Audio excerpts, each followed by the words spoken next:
Guys, it's Lost in Plot, and today we had the Daily Wire original film, Terror on the Prairie. That's right. It is a Western with a very, very simple story.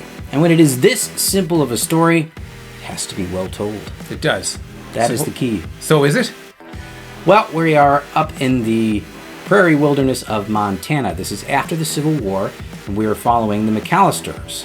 There is Jeb, and there is Hattie McAllister, who is played by Gina Carano. We'll get more on her in a little bit. But what this family is learning is that prairie life is pretty damn hard. It's difficult.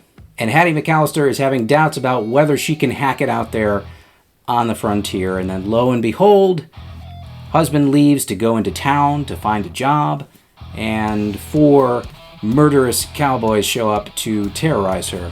Yeah, you know, this is a very simple story. It's kind of a contained thriller, the types that they used to make a lot, but they don't really make these days. And it's a Western, which is a rarity these days as well.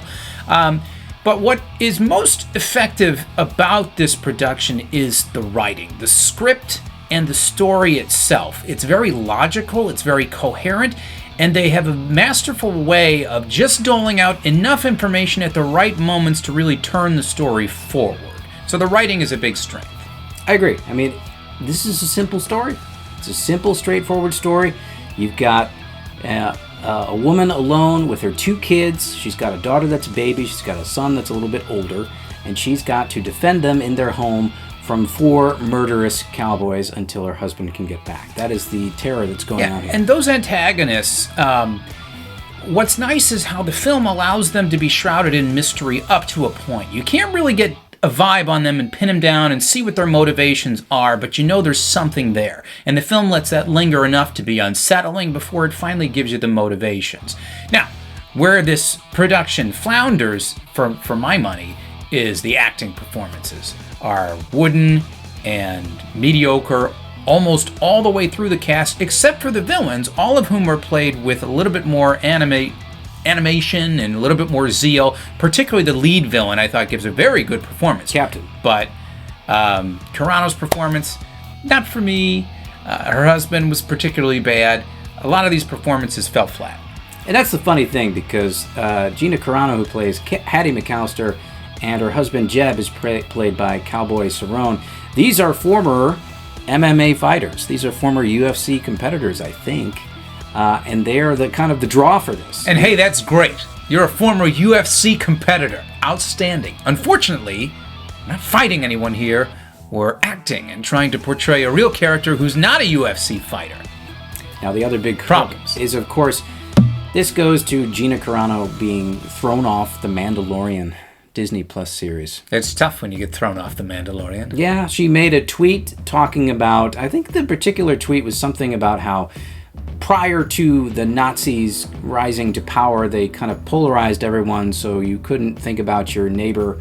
You dehumanized them in a way. If they had opinions or thought differently than you dehumanized them, similar to the way the Nazis may have done before they began liquidating the ghetto and all of that stuff. And because of that, Disney was up in arms! Oh my God! And then they threw her off, and she was unceremoniously fired. Apparently she was a real fan favorite character on that show. She gets canceled, and then she signs a deal with the Daily Wire. They say, well, we'll make a movie with you over here.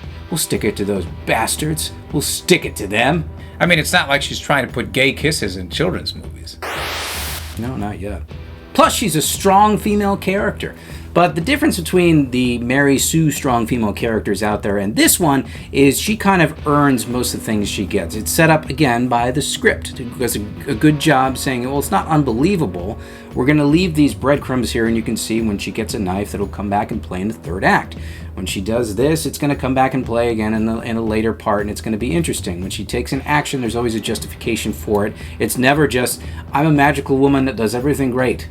She's not magical. She's not at all.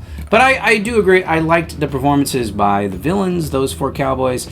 Yeah, sometimes Gina Carano and her husband were a little bit wooden, as you said, but it is a very simple story. It's a Western story where the performance is enough that it just tanked it for you? Is this dead? No, the writing was so good, and the fact that this is the type of thriller that we don't get produced, it's a contained thriller, it's very logical, it's coherent, it's mature, and it's a Western, all of those things I appreciated. So for me, this film's alive. It's a 6 out of 10. It's nothing to write home about, but it's definitely enjoyable and worth a watch. See, I had it alive as well at a 6 out of 10. It's not something that's going to get you to go out and pay all that money to get a Daily Wire subscription to get to that conservative news site. It's not going to be your big draw to make you go and do that. It's a little bit of a sweetener for it.